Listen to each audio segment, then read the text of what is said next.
So right now we're coming towards the end of Shahr Ramadan, and then we ask, how can I keep the feeling? How can I keep the feeling of Ashura?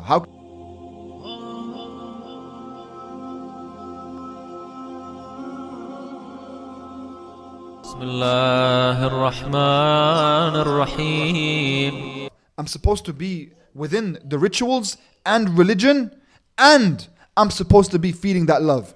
The problem is the imbalance. Because sometimes you want to start to grow, and then you want to start to focus on the feeling, and then the feeling becomes the aim. So right now we're coming towards the end of Shahr Ramadan, and then we ask, how can I keep the feeling? And the idea is, you can't keep the feeling. The feeling comes and goes. Because you're not supposed to worship the feeling. If you pray so that you can feel spiritual, I don't feel it right now. If you can pray or do dua so I can feel it, and you're not feeling it, you're going to feel like something's wrong. Something's wrong with me. Allah doesn't love me. You're going to feel something's wrong, and you're going to become slowly disillusioned, and then maybe you don't want to pray anymore or do this dua anymore because you don't feel it. Whereas with religion, it's rigorous practice. The idea is, you don't worship the feeling. You don't pray for the feeling, because that means then you're not praying to Allah subhanahu wa ta'ala, you're praying to feel good. So the idea isn't to pray to feel good, but at the same time, it's a balance.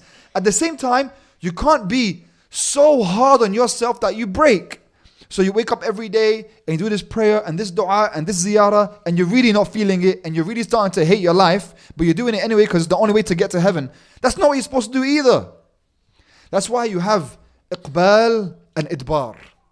The Imams told us about, you have states. You have states of iqbal and states of idbar.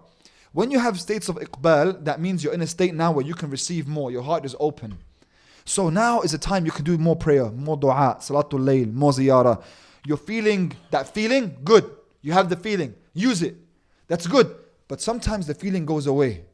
The feeling is a ni'mah from Allah. It's a blessing. He gave it to you for a temporary amount of time. It's not permanent. It's not supposed to stay permanent. Then He takes it away. Now you are in idbar. You're not in a state where you can receive more. The Imams say, when you're like that, just do your wajib. Don't do extra. Don't go and do the extra ziyarah and extra dua. Don't. Why? Because you will break and you will start to dislike it. You might not be feeling spiritual. Do your wajib. You did your duhur, asr, maghrib, isha. You didn't feel spiritual when you prayed. It's okay. Do it and slowly get yourself, take a rest this week. Get back into it next week. The idea is, you don't break and you don't follow the feeling. At the same time, you stick towards your duty and practice what you're supposed to do.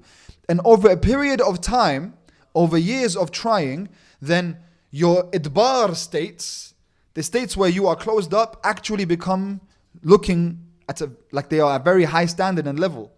So maybe in your idbar, you only do your wajib, and then you do dua kumail on Thursday, and you do some ziyarah. That's your idbar state, because you practiced over years. And your iqbal state, you can do salatul layl, and you can do dua in the morning, you do so much more.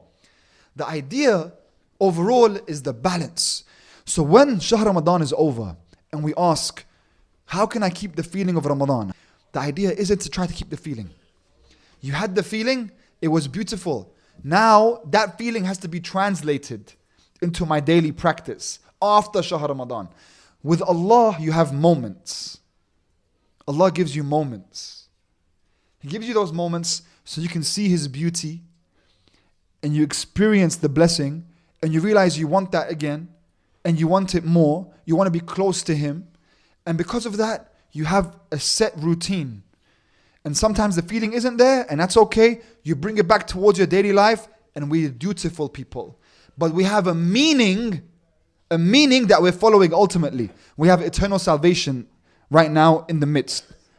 Eternal salvation and proximity to God. There is a meaning as to why we're here. It isn't random, and it isn't subjective. That we're not living a subjective life. It's not a subjective world. Religion is rooted in objectivity. But I want to be understood. I don't want to be misunderstood. I'm not saying turn away from ritual. I'm saying we stick to ritual to the extent that it helps us. And I'm not saying we turn away from spirituality. We stick to spirituality to the extent that it's in line with religion, because we need both. People now, they move left and right because they don't have both. They have only one. This deen is a sacred deen. You're supposed to have spirituality and also have something that holds you down on the ground. The dogma is an important aspect of it. Some people don't like the dogma because it's very rigorous and dry and just this is what you believe and this is how you have to walk and this is your creed. They want to be spiritual. Some people want to be just spiritual. They don't want to have dogma to hold them down. Some people feel like spirituality is too woofy, wavy, all this lovey-dovey stuff. So they don't want it. They want to just, this is what I have to do to get to heaven. This is what I will do. And the idea is you need both. You need both. You need both to work together. But you can't rely on spirituality alone. And that's what's happening lately. People want spirituality. And people want religion. But they can't rely on either one alone. It doesn't work that way. And that's why when it comes to people who are spiritual, their only way to actually live a real objective life is to base their spirituality on a religion. You have to have religion. And of course we believe that Islam is the correct religion. That there has to be something that you're able to make sense of your spiritual experience through. That's why when they take those drugs, they can't make sense of it because they don't have anything that comes back into their daily practice. That's why it's called practice. You have to practice it daily. So you have to go through this daily and do the rituals. We're not supposed to turn away from the rituals. At the same time, we can't be so attached to the rituals that that's what it becomes. That the rituals, and I don't even understand what I'm doing, and I'm just doing this because this is what I have to get to heaven. No, you have to also feel. You need to have both of them.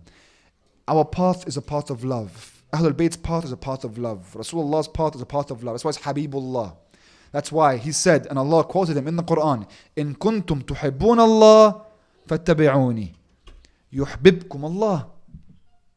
If you claim to love Allah, then follow me and Allah will love you. اللهم صل على محمد وآل محمد